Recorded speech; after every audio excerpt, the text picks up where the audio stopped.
Acting government of Venezuela called for national cohesion to confront the aggression perpetrated by the United States. Acting President teleSUR Rodriguez announced that the country is facing a savage and criminal aggression by the United States following the attack perpetrated against Venezuelan territory. She also emphasized that the country is resisting an asymmetrical confrontation with a nuclear power, but remains determined and maintains his historical moral superiority. Rodriguez also called for strengthening national unity with three objectives: preserving peace, rescuing President Maduro and force combatant Celia Flores, and conserving political power to defend the people. Acting President Rodriguez affirmed that this battle core is the Bolivarian Revolution.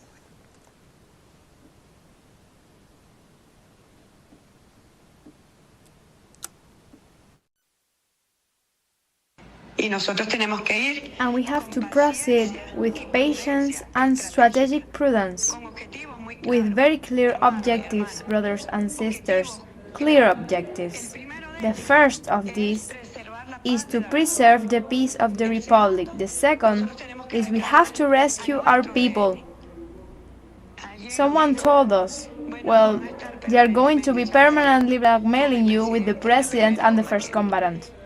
And we said, they declare themselves in combat there and we are in combat here, but that doesn't mean we aren't cautious.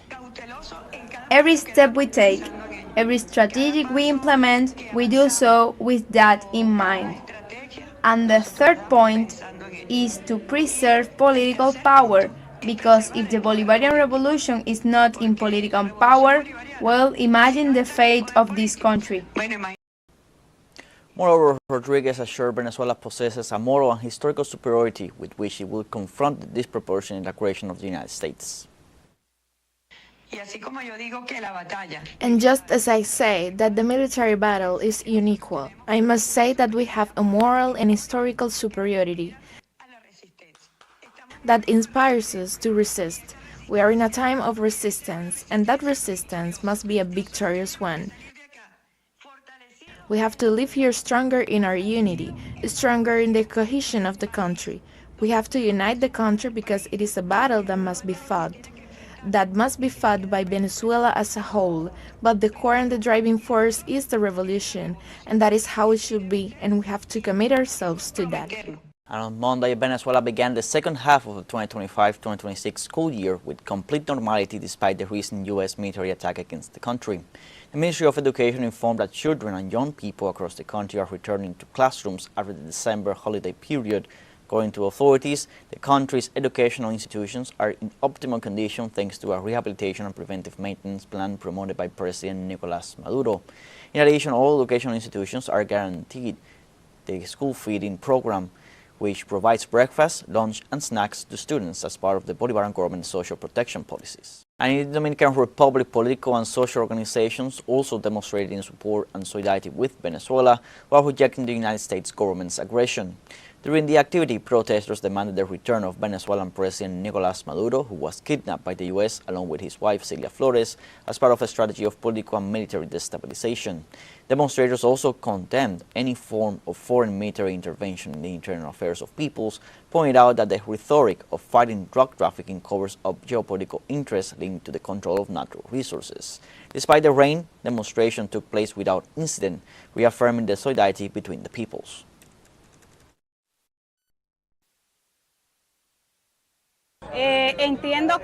I understand that the oppression is too much. In other words, the abuse is too much. The interventions, we strongly condemn all interventionism actions by the Yankees of the United States, because we have also gone through that process. That's right, we are raising our voices in protest against the intervention and interference of the Yankee imperialist government against a sovereign people such as Venezuela. We defend the self-determination of peoples and sovereignty. In this sense, we call on the entire democratic and popular world to mobilize and see this intervention for what it is, something that could happen to any country. The peoples of the world must rise up, and the Dominican Republic should be no exception. I believe that no citizen, regardless of their ideology, whether right-wing or left-wing, can be happy and can participate in the removal of a legitimately elected president who is kidnapped in order to impose the type of attitude and above all, the type of policy that they want. Cuban President Miguel Díaz-Canel denied any ongoing negotiations with the United States following Trump's statements on the matter. On his social media, President Díaz-Canel said there are no talks with the U.S. government except for technical contacts in the area of migration. We have always been willing to engage in serious and responsible dialogue with various U.S. administrations, including the current one, on the basis of sovereignty, equality, mutual respect, principles of international law, mutual benefit, without interference in internal affairs, and with full respect for our independence. The origin and extreme tightening of the blockade have no connection with Cubans living in the U.S., who were driven there by the failed policy and by the privileges of the Cuban Adjustment Act. They are now victims of the changing policies towards migrants and the betrayal of Miami politicians. As history shows, for relations between the U.S. and Cuba to move forward, they must be based on international law rather than hostility, threats, and economic coercion. In this context of U.S. threats and intimidation attempts, Cuban Foreign Minister Bruno Rodriguez highlighted the importance of a new world order. On X, the foreign minister stated, "There is an urgent need for a new democratic and equitable international order that guarantees peace, the right to development, sovereign equality, and the participation and representation of developing countries in global policy decisions." Rodriguez added that the world needs an international order that respects and promotes multilateralism, that contributes to the common good, prosperity, and harmony with nature, and that ensures the exercise of all human rights for all people. And also in Cuba, authorities and citizens denounced Washington's ongoing threats and ratified their will to defend the homeland. Our correspondent Isabel Diaz-Gonzalez with the details. In response to the recent offensive statements by the U.S. President against Cuba, the people's response has been immediate: rejection, indignation, and reaffirmation of national sovereignty. We Cubans remain firm. We are not intimidated by Trump's position or the measure he takes. We are truly committed to our land, and we will defend it to the last drop of blood with all the courage and dedication that we show the world, and the example that we set for the world with all our exemplary behavior, which means that we as Cubans must defend this land to the very end.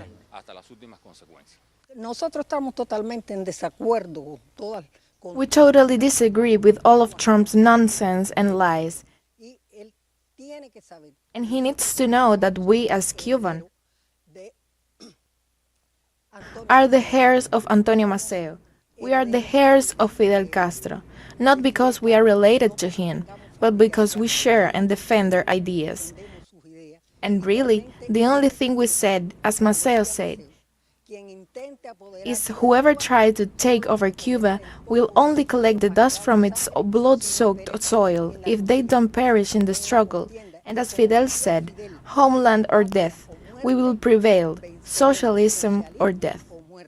The main war is to avoid war, and that is what Venezuela, the people of Cuba, Nicaragua, all the countries of Latin America and the Caribbean are doing, avoiding war. Today, Cuba and Latin America demand that Venezuela no longer be attacked, that the world no longer be attacked, and Cuba will fight with everything it has to support Venezuela and Latin America as a zone of peace.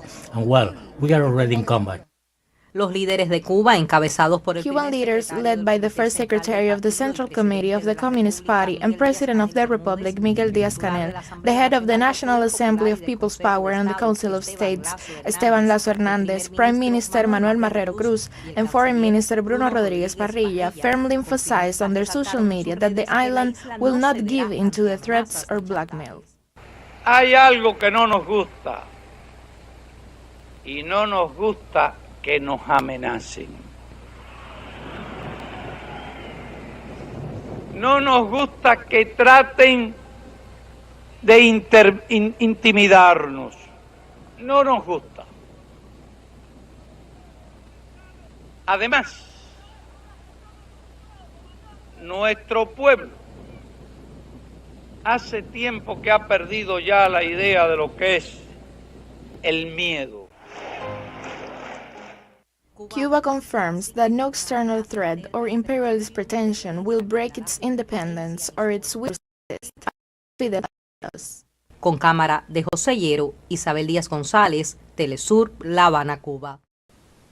And at her regular morning press conference, Mexican President Claudia Sheinbaum referred to a telephone conversation she had with her U.S. counterpart Donald Trump. The head of state mentioned the work of the joint Mexican-U.S. Commission aimed at implementing actions against drugs and organized crime groups on both sides of the border. In this regard, Sheinbaum highlighted the decrease in fentanyl seizures in the United States, as well as the decrease in the homicide rate in Mexico.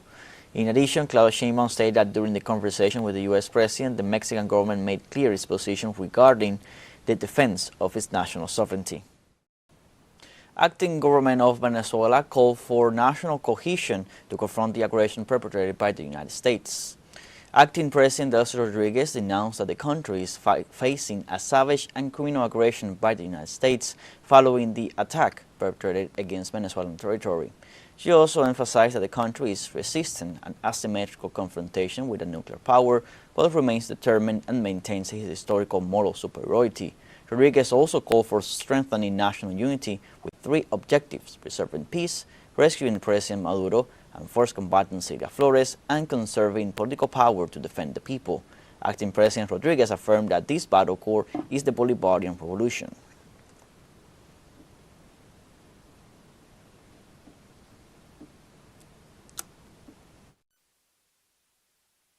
And we have to proceed with patience and strategic prudence, with very clear objectives, brothers and sisters, clear objectives. The first of these is to preserve the peace of the Republic. The second is we have to rescue our people. Someone told us